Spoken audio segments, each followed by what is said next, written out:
Sorry. Good evening, everyone. Welcome to our Board of Education joint workshop with SGCs. We do this annually. Today is Tuesday, May 5th. The time is 7:01 p.m. I'm Board Secretary Ashley Gullius, and we're joined this evening by Board Chair Howard White, board members Diana Carpio, Mary Ellen Flaherty Ludwig, Jasmine Prezi. I'm keeping an eye to make sure I'm not missing anyone.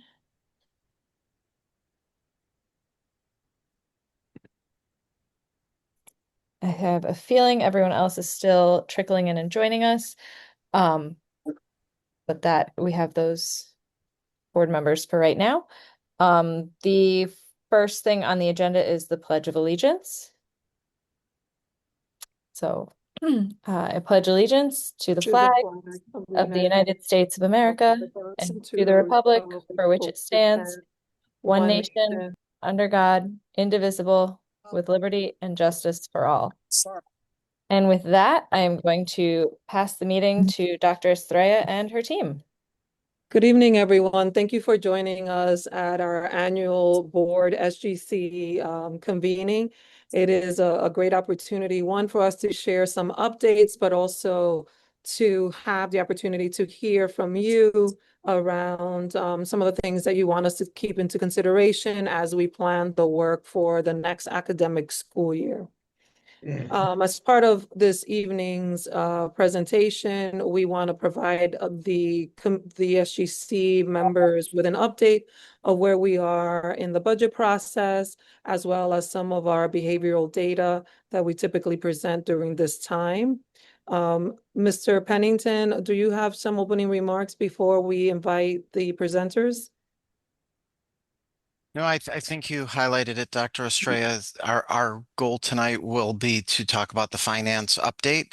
And so we'll start with Mr. Osmani, and then we will move into the panorama survey update, which Ms. Diane Filardo will speak to. And then we'll talk about some of our SGC successes and challenges and a goal for next year. Thank you. So I'll turn it over now to Mr. Osmani. Thank you, Superintendent. I will begin to share my screen.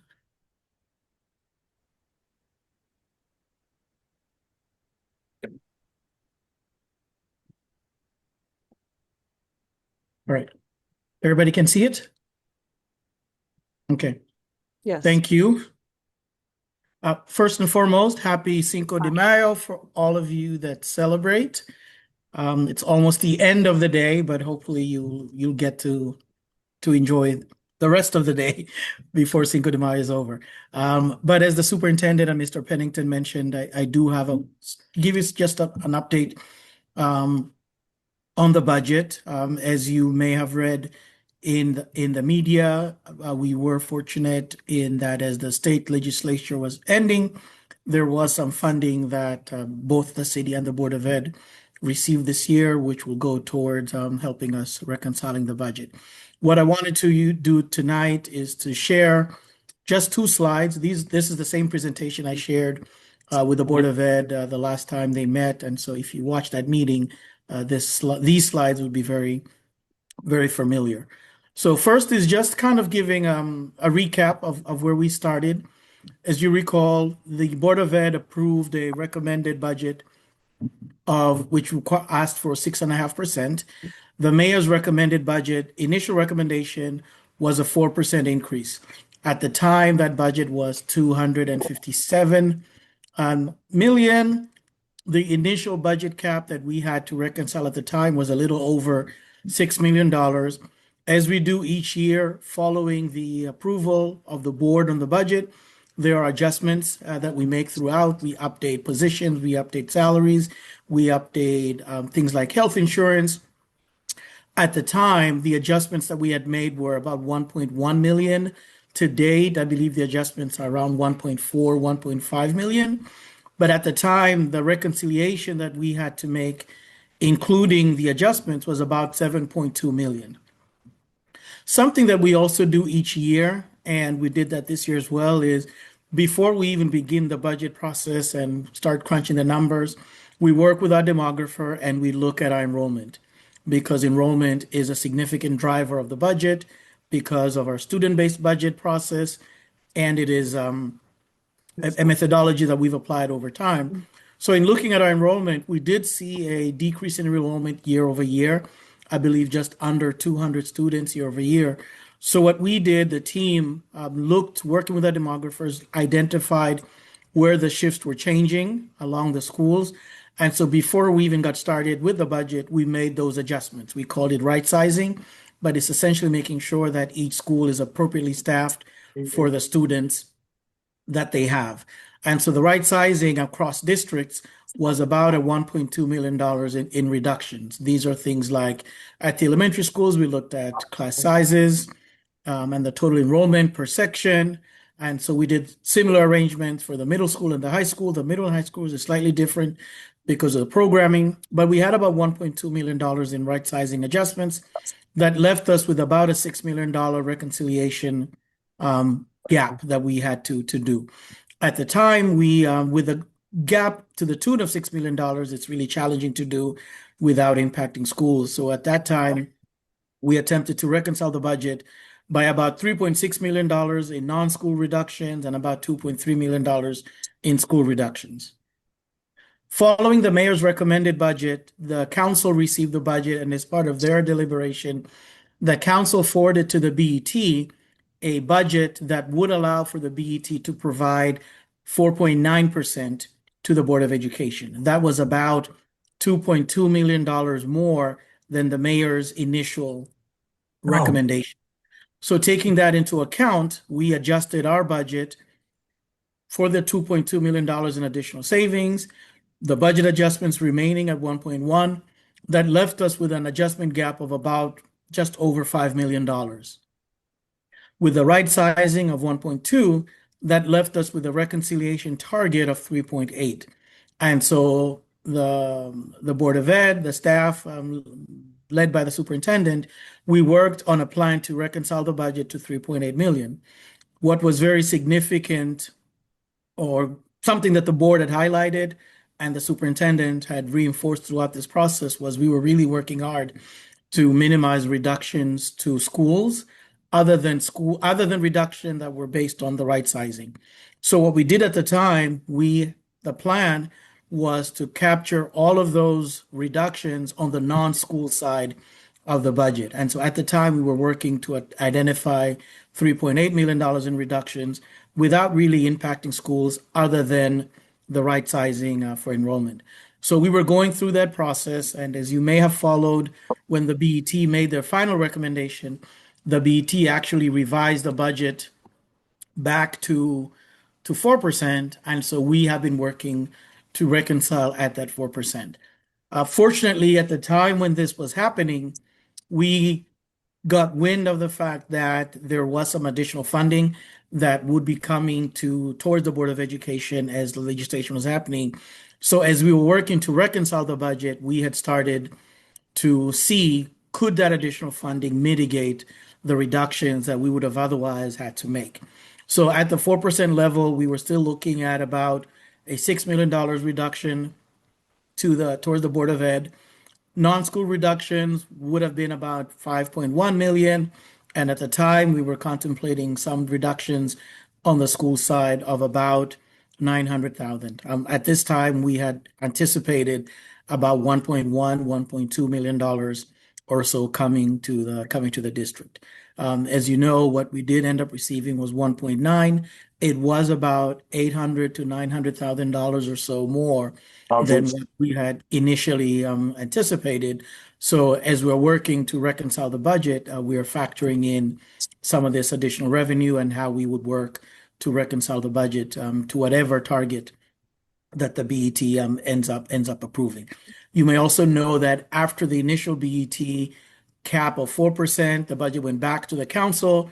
The council amended their cap request to 4.5% and forwarded that to the BET for consideration. The BET will be considering the budget on May 7th. We have had conversations led with the superintendent, with the BET and the mayor, obviously, since the 4% and the 4.5% by the city. We did receive some of the city funding. So we are still working actively with the BET to see how this additional funding from the state could help us offset these reductions, and also to see if the BET can still honor the 4.5% increase that was presented by the council to allow us to be able to mitigate some of these reductions. So that's kind of where we are with the budget process. One of the things that we did talk about, and we mentioned it last year, is you recall that the city, the board, before the city, the board entered into the CEP plan for school lunches. This is a plan that offers free meals to all students, regardless of their eligibility to qualify for free and reduced. The offset of that, it does offer us a reduced amount of reimbursement, but there is a cost to that because the overall cost to fund school lunches, the cost that we charge for school lunches doesn't totally meet the total expense without transfers from the city's general fund. So our initial budget at the 4% rate did include a 2.3, we rounded to $2.4 million in additional funding in terms of transfers from the general fund to the school lunch fund.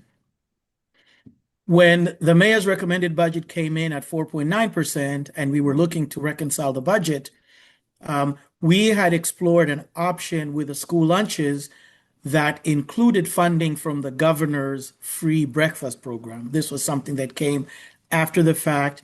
And so what we had included in our recommendation was to continue to provide free meals to all students, to continue to provide free breakfast as the governor's plan proposed.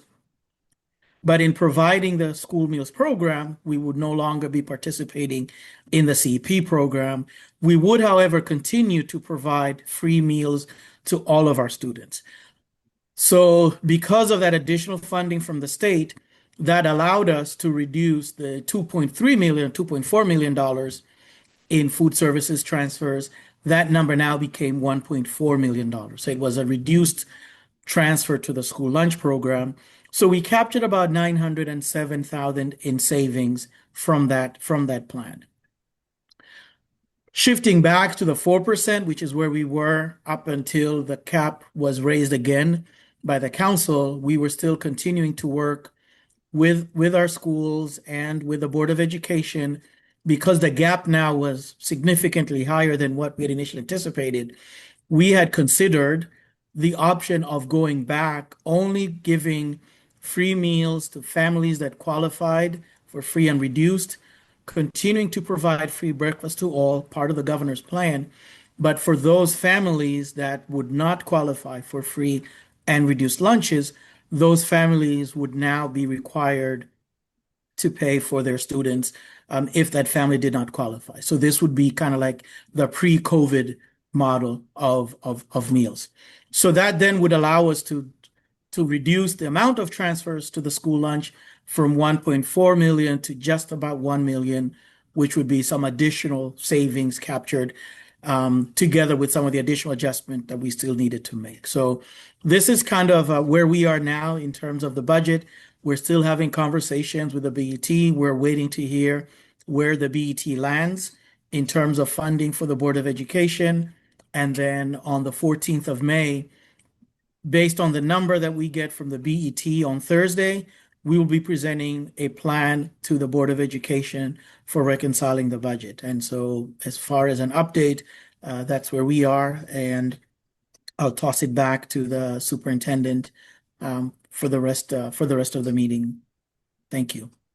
So I think one of the things that's important to highlight is the fact that this meeting is happening May 7th, where the vote will take place. And it's really important that our parents continue to advocate for the additional funding that we need. It makes a huge difference when the BET receives that communication in terms of how they think about the work, particularly around the free meals, which is something that I know that the community has been actively advocating around. It's really important to highlight that, as well as continuing to fund all programs across the organization that play a vital role in supporting our students. I wanted to open, before I continue, Ms. Ashley wants to just highlight a few points. I just wanted to recognize that Sherry McCready-Pritchett joined the meeting, just to make sure I've got all the board members who are here. And then it should also be Jasmine Prezi, Mary Ellen Flaherty Ludwig, Diana Carpio, Howard White, and myself. Thank you. Thank you so much. So before we transition to the next component, if there are any questions about where we are with the budget, if you could raise your hand and we will try to answer any questions, concerns.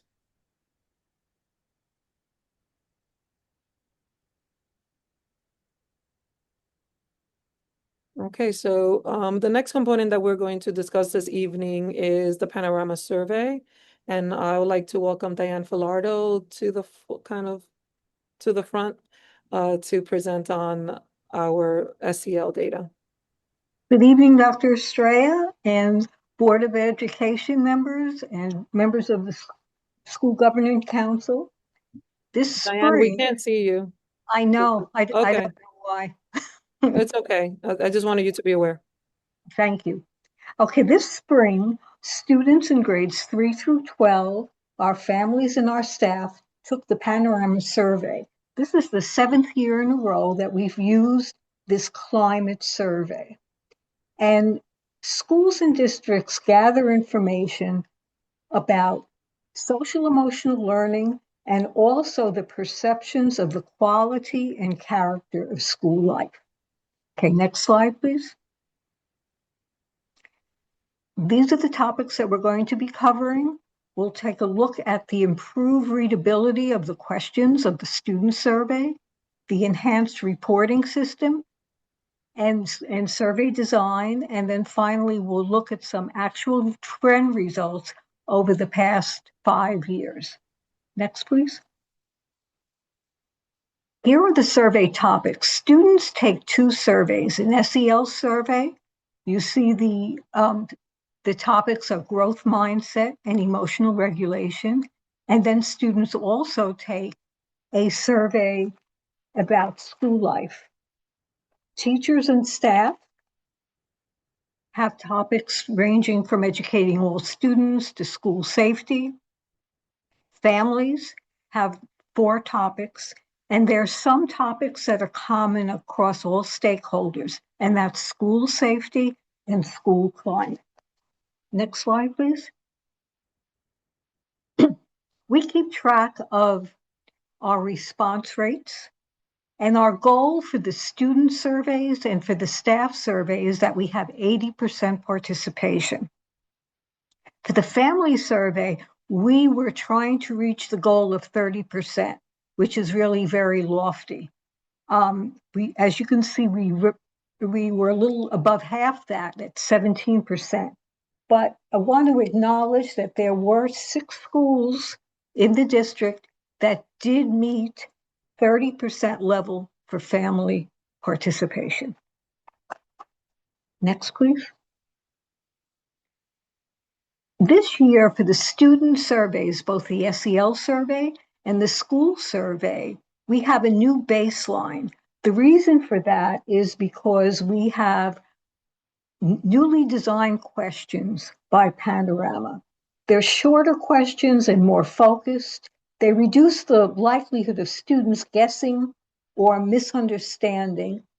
And the goal is to have more relevant results from the survey. And these changes were research-based. So there was confirmation that the new questions are reliable and valid. But bottom line, because of these changes, 2026 is the new baseline for our students, both the SEL and the school survey. Next, please.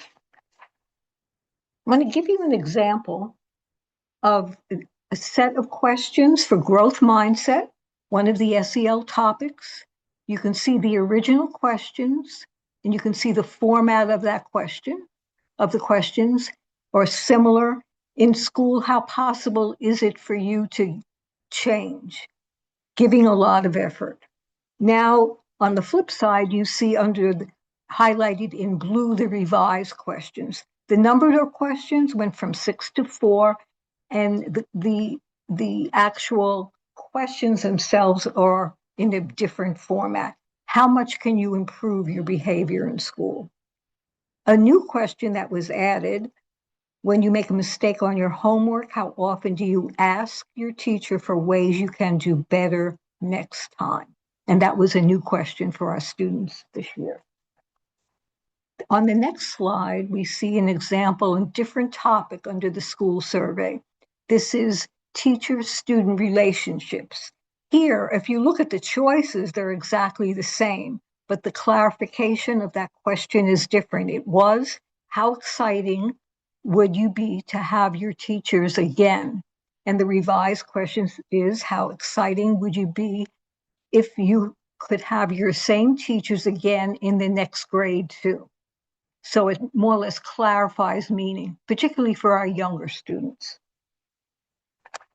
Next, please. For our school and district users of the Panorama platform, this year has also been a change. To the left, we see what the reporting platform looked like. We're looking at results from the Panorama surveys, the school survey for grades 3 through 5. You see the topics listed. You see the percent favorable. Now to the right, you see the enhanced reporting system. Our users have filters that are easily available to them if they want to look at results by grade, by group. But a big change is, instead of just looking at percent favorable, they also can see what percent of their students were approaching that favorable mark and those that are not favorable. So if a user now clicks on a bar graph, they can actually see all the statistics. At the school level, not only can you see that right now the change since last year, you don't see a change because it's a new baseline. But moving forward, you will see that, and schools will also see how they fared in terms of percent of positive responses at their school versus the district. Next slide, please. So this is just an example of how these questions are framed. Now in red, way to the right, you see quite connected and extremely connected. If a student chose either of those responses, that would be a favorable response to the question, how connected do you feel to adults at your school? That middle anchor, somewhat connected, that would be students that would be approaching favorable. So now we have a percentage for that. And students that chose either not at all connected or slightly connected, that would be an unfavorable response. So all the questions have this format. It's using a Likert scale, which is a tool to indicate the level of agreement or disagreement with this series of statements. Next, please. Now we're going to look at some results. Now, I just said that we have a new baseline for students. The one exception is the topic of safety.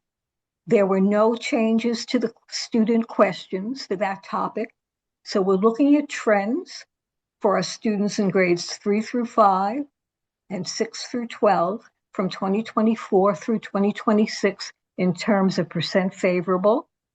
And that this is one of the topics that goes across all stakeholders. We see results for our teachers and also for our families. So we see an increase across the board. The next topic for teachers and staff, educating all students.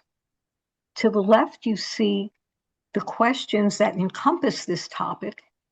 And the question that's on top was a 90% favorable response.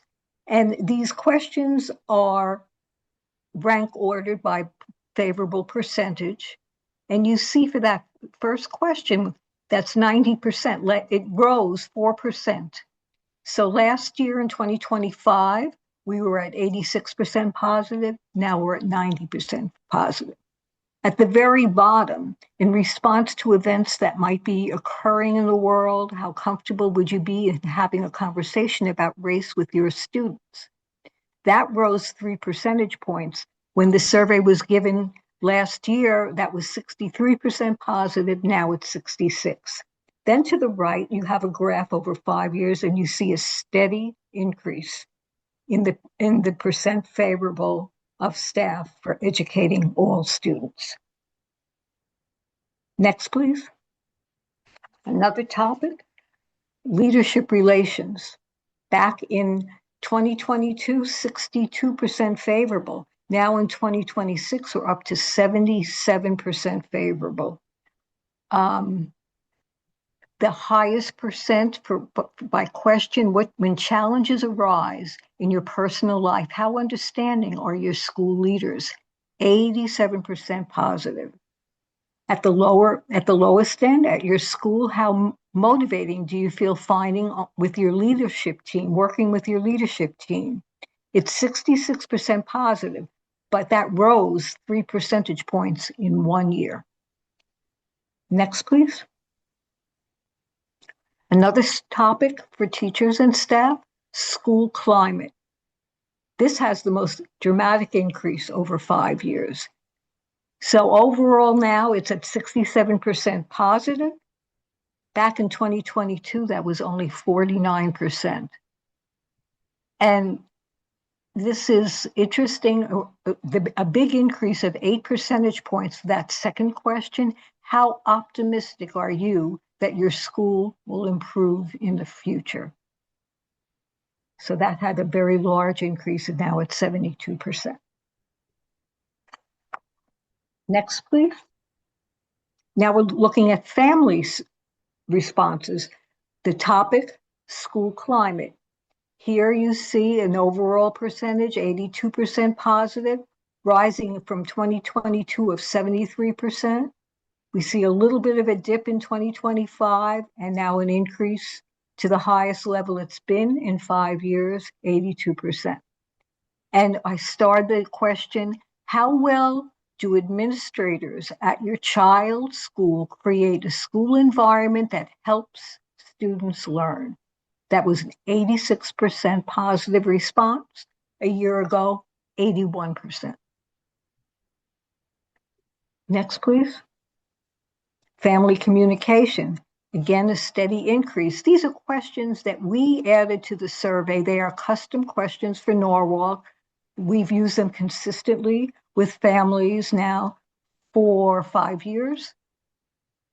And it very positive in terms of when I have a question, complaint, or concern, is it resolved to my satisfaction? Almost 80% said had a positive response, which is an increase of 4 percentage points. And their understanding also of communication that they receive has increased. Next, please. So we're looking at some positive trends for school safety, school climate, communication. But there's always work that needs to be done. And looking at the next slide, we can see that really, it looks like our focus as a district should be on growth mindset, certainly for students, but also for staff. And staff is actually, compared to national percentiles, we're probably above the norm. But in terms of other topics, there was a less favorable response than other topics for staff. So growth mindset for those two groups of stakeholders are important. Next, please. So why do we say growth mindset? Well, you see in the middle here, you see our roadmap to becoming future ready, the portrait of a graduate. And you see all the competencies lit around that graphic. And in the middle, you see critical thinking. So what fuels critical thinking? What gives our students, empowers them to make decisions, to solve problems, to be creative? It's that growth mindset that that confidence that they can do it, that resilience to embrace challenge. So that synergy between the two, the growth mindset, creating the willingness, the critical thinking, providing the tools to learn and improve. So that really is key and is the recommended focus. And we have focused on that, and that should continue. Are there any questions? Thank you for your time. Hey, Diane, I do have one question if you don't mind me asking. Yes. Okay, so this goes into how students, staff, and parents and families take the survey. So, as we know, there's the infamous sometimes, and it was one of the responses. Is there any way or any advice that you give? Because when our students, our faculty, staff members, and parents, they choose the sometimes or somewhat option that errs on the negative side, as opposed to being a positive response. And a lot of the questions that after I debriefed with a lot of students, they were telling me when we're just going over some of the questions, and they're saying, well, I chose sometimes or somewhat because I don't feel like that every day. I feel this way sometimes, but not all the time. So, what is your advice around that? Because in a principals meeting today, we were all discussing that because that was part of our agenda for today. Right. So, what advice do you give? Because it always ends up erring on the side of a negative as opposed to helping the school really have a true picture in a positive light. Well, I think for middle school, they need to, at that point in time, they need to choose on that scale how they're feeling that day. I mean, if that there is guidance from Panorama on this, but I understand that there's subtle differences. But we are using a standard, the Likert scale, and it is the perception of students at that point in time, and that should really drive their answer, their response. But I can see what Mr. Singleton is saying, that Mhm. although the student is having a positive experience in the school environment for the most part, it's being reflected as a negative versus a positive because they're more landing on the middle. And Mhm. I think that if I, right, Mr. Singleton, is that what you're saying? So it doesn't well represent how students are actually feeling for the most part. So I think that there's going to have to be like maybe some student education in terms of when they select that response, Mhm. how it's being interpreted. Because based on what Mr. Singleton described, the child is having a positive school experience, but like any human being, day to day, they might be feeling different, Mhm. Mhm. but it doesn't mean that they're having a bad experience. So it's something for us to think about in terms of how we educate students in how they're responding and what the response means, so that when they answer, they're answering with the understanding of how that is being perceived in the context of the survey and how it's being evaluated. Any other questions in reference to the panorama?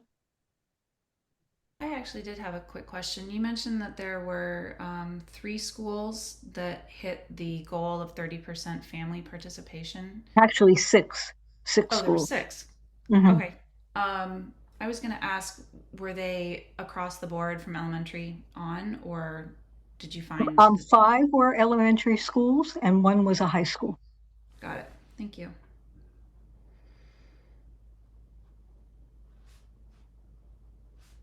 Any other questions?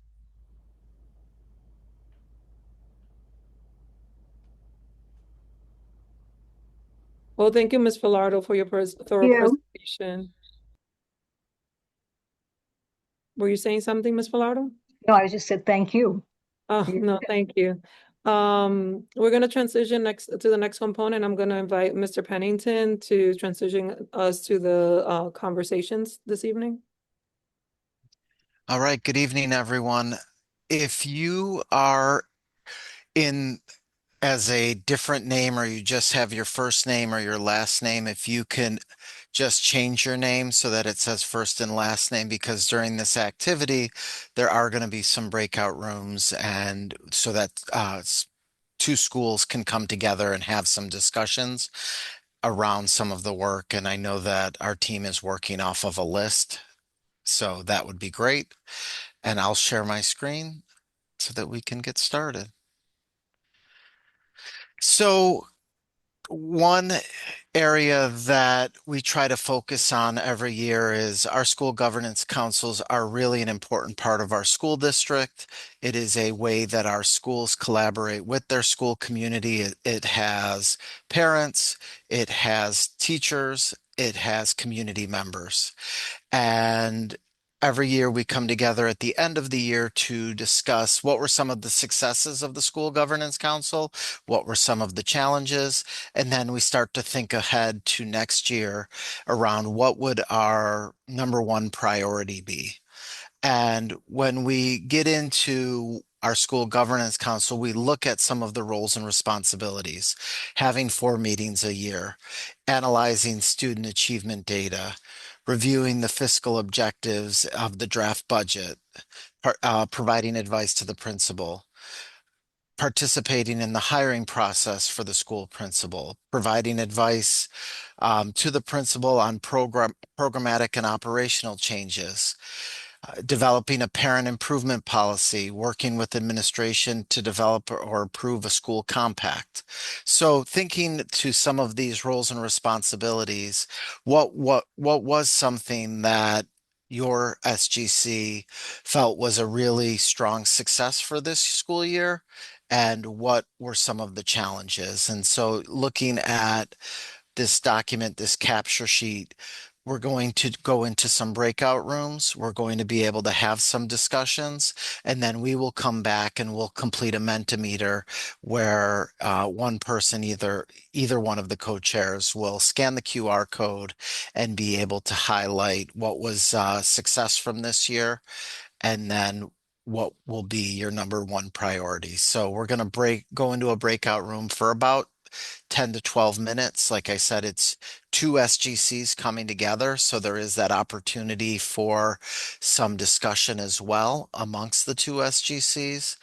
And with this being our focus, thinking about what was what was some of the successes this year, what were some challenges, and then the number one priority.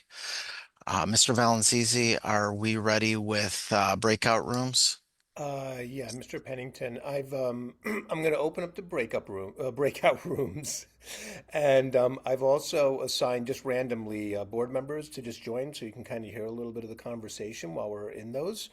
There'll be a few people that'll be left behind because of your names. I'll add you as soon as we go in, just so we can kind of figure out exactly who you are. There's about 7 or 8 people that may not join the breakout room for another 20 or 30 seconds. So let me open the breakout rooms now and enjoy your conversations.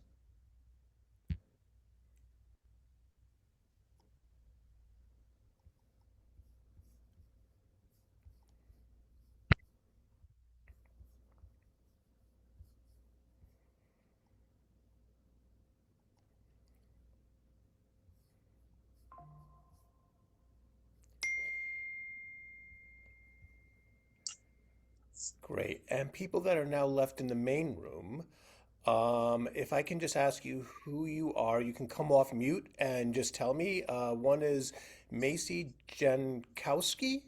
That's Silvermine. Silverman. Okay. So Silver Mine is. Oh,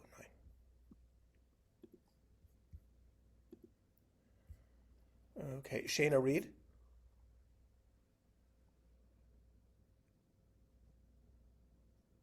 I believe she's Marvin. Marvin. Yep.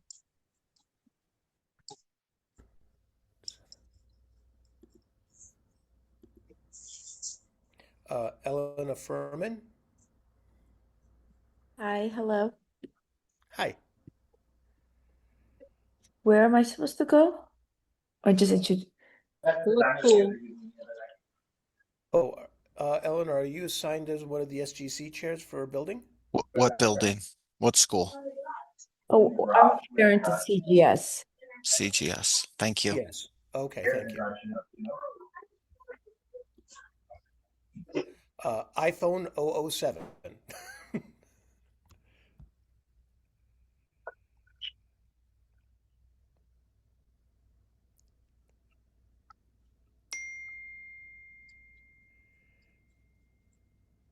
uh, so iPhone 007, Chris Olson.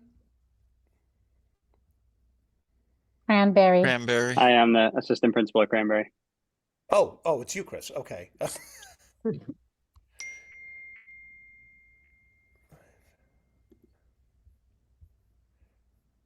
Amanda Frazier. He's Kendall? Kendall. Kendall.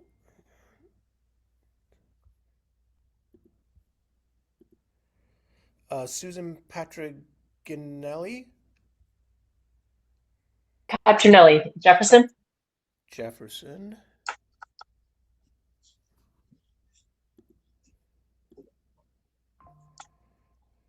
Thank you. And then I just have iPhone 007. There's one person left. And we have Reese here who needs to go to P-Tech. I think Reese was in there. Nope, I know, but he's still So here he's with still here. us. I was there, he's Ralph, back. but I got kicked out. Oh, okay. Hang on one second, Reese. Let me. Who kicked you out? It's got to be Ralph.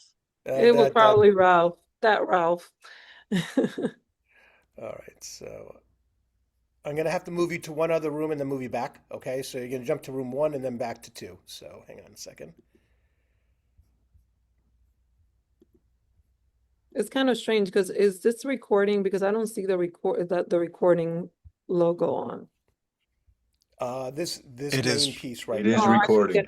Yeah, I It see is it. recorded. No, I just wanted to make sure because I didn't see Yeah. it. So the only person we have. Yeah. Oh, he's Okay. back.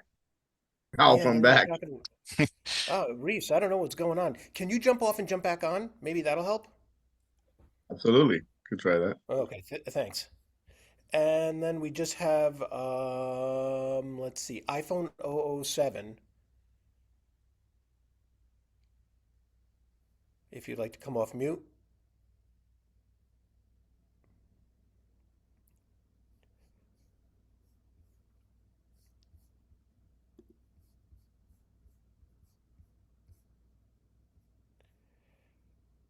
Oh, okay. Thanks, Carol. I think we have everybody in right now. So we're the main ones in the room right now. Just let me know when you want me to close the rooms, Rob. Reese is back on. Reese is back. All right, let's try this again. Hang on a second. Let me just make sure you're. Hope you all having as much fun as I am. Yeah. Yeah, reach over at Pete Tech. Hang on.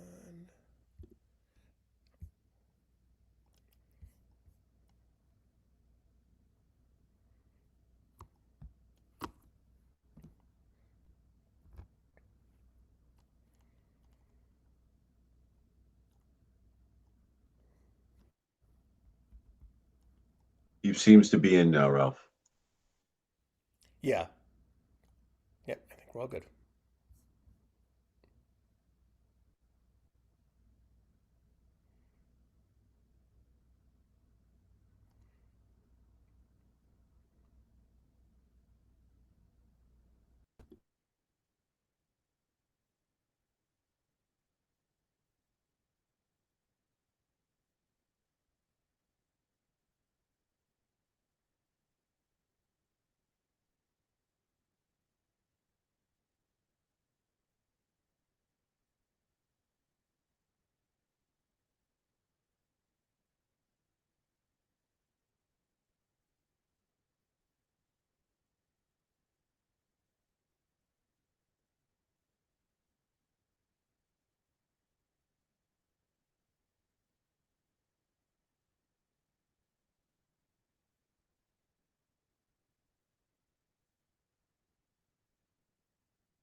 So where is the QR code?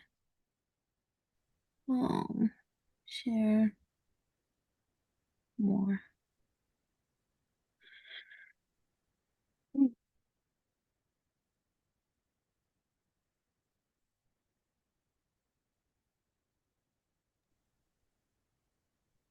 Welcome back. Thank you.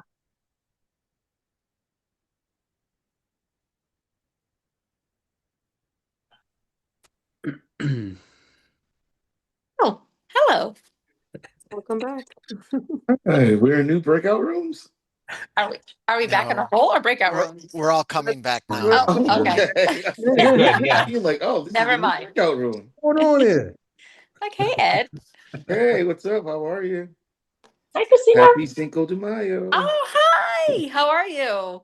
I'm well. How are you? Doing good. You look great. Good to see you. Thanks. You too. I think about you guys every time I run by school. Aw. Stop in. Well, welcome back, everyone. Hopefully you had a great conversation. Our focus was around successes, challenges, and the number one priority for next school year. And so we're going to have an opportunity, and only one person from each SGC needs to complete it. It can be the principal, it can be the co-chair. But the first poll that we're going to highlight is in 1 to 3 words. So you can grab a phone, scan the QR code, go to the website menti.com with the code and complete 1 to 3 words. What was your SGC's most notable success this year? I know the group that I was in, they both had some really powerful things that they accomplished. And then we'll share that.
Second, so I can pull that over.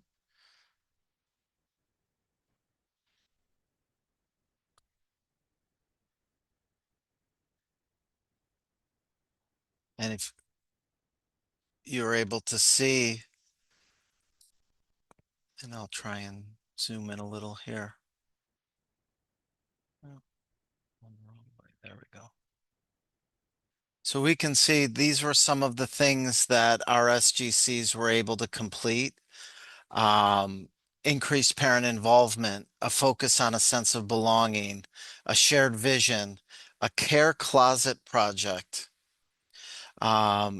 reviewed the school improvement plan, MYP authorization, school compact, collaboration with facilities, a swimming program, community engagement involving many parents. So there definitely has been working well together, well attended. So there's a lot of positive things that I think really come through based on some of the work that the SGCs have been able to do. And I mean, just getting many parents involved in the school community, building that sense of belonging are some really powerful things to celebrate. and there's still more coming in. So I think that that is fabulous. And then our next focus is what is going to be your top priority for next year? What is that? What does the school want to think about? What does the SGC want to focus on that can be highlighted as a focus area? So take a few minutes and complete that piece around. And I will pull.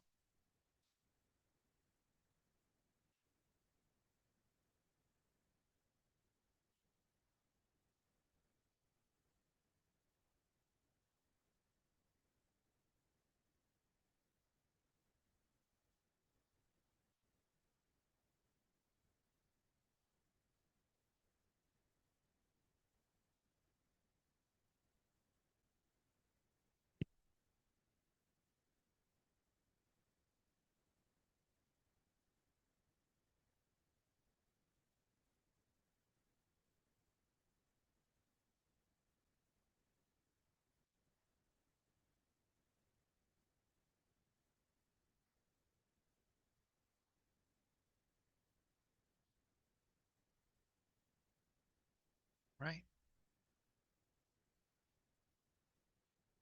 And I'm going to try something so I don't have to stop share and reshare. Can someone let me know if they can see the answers coming in? Can you see the answers? Yes. Yes. Perfect. Thank you so much. I didn't know if it would work. But we can see parent engagement, facilities work, building improvements, getting an assistant principal, um, homework policy, a family compact, building improvements, HVAC and facilities, building a positive environment, positive experience for students. So there are some really important increase inclusive events, working on the portrait of a graduate. These are all really important focus areas for different SGCs. And I think that they're all very valid and important because the school community, both principal, teachers, and parents are all involved in building out what these are. And that's what it's about. So we're excited to go into next year. I mean, we still have some time left this year, but it's good for our SGCs to be thinking about what have we done up this year and where are we going to go for next year. All right, Dr. Estrella, I'll stop sharing. Thank you, Mr. Pennington. I want to thank everybody for joining us today. It's always a pleasure to learn from the SGCs, what are the things that are top of mind, but also to share information. As this is my last SGC board meeting gathering, I just want to thank everyone for the work that we've done as a collective, and I've been really proud of the work that we've done together on behalf of our scholars. So I'm hoping that the great work continues and that the district continues to move in an upward trajectory.